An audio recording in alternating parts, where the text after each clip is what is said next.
Si je vous dis que jusqu'à hier, vous utilisiez quotidiennement l'objet de ma thèse, que dans le monde, on en jetait approximativement 3 milliards par jour depuis 2 ans.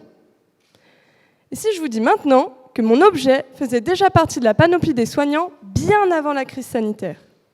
Vous l'aurez deviné, je travaille sur les masques respiratoires avec l'aide de Superkitosan. Notre mission, lutter contre la propagation des infections virales et bactériennes que sont les maladies nosocomiales. Ces infections peuvent être contractées lors d'un séjour en milieu hospitalier et touchent principalement les voies respiratoires. En France, elles représentent 1 patient sur 20. L'utilisation de masques permet de limiter ces risques d'infection. Cependant, la filtration opérée est simplement mécanique. Les fibres du masque agissent comme une barrière physique qui stoppe les bactéries. Mais celles-ci restent en vie, ce qui peut entraîner des contaminations indirectes par manipulation du masque. Mais soyez tranquilles, nous prenons très à cœur notre mission de renforcer cette filtration mécanique avec une filtration chimique pour tuer ces bactéries. Tout cela grâce à un traitement innovant, non toxique et transposable à plus grande échelle. Alors attention, la tâche est complexe. Obstacle de taille, le matériau qui constitue les masques est inerte chimiquement, rendant presque impossible toute réaction. Un peu cocasse pour une chimiste. C'est là qu'intervient Superkitosan. Pour contrer ce challenge et rendre mon tissu actif contre les bactéries, première étape, je dépose du chitosan sur mes masques. Le chitosan, c'est un polymère. Mais un polymère, qu'est-ce que c'est ? Eh bien, c'est une grosse molécule qui peut être vue comme une sorte de longue chaîne de perles.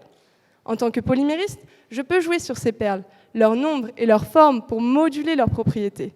Et le chitosan, il est remarquable car on le trouve en abondance dans la nature, dans la carapace des crevettes. On peut donc valoriser ce déchet bon marché. Naturellement, il possède de jolies perles antibactériennes qui excellent dans l'art de la destruction des bactéries. Deuxième étape, je dois accrocher le chitosan autour de mes fibres pour qu'il résiste à l'abrasion des lavages. Pour cela, je réalise des réactions chimiques de condensation. J'utilise certaines perles réactives du chitosan pour clipser les chaînes de perles les unes entre les autres, entourant ainsi ma fibre. Dernière étape, pour amplifier son pouvoir antibactérien et pourquoi pas antiviral, je peux accrocher sur d'autres perles disponibles des pendentifs tels que des molécules bioactives issues des plantes. Ce concept ingénieux et modulable me permet de travailler dans l'eau avec des composés naturels dans une démarche que l'on peut qualifier de chimie verte et durable. Ce procédé permet d'éviter les contaminations indirectes et d'augmenter la durée de vie du masque tout en résistant au lavage. On peut aussi appliquer ce traitement sur d'autres textiles tels que les blouses ou les draps d'hôpitaux. Pour ainsi dire, mon travail consiste à enfiler ma blouse pour jouer avec des perles et exterminer des bactéries. Une mission plutôt tendance, n'est-ce pas ?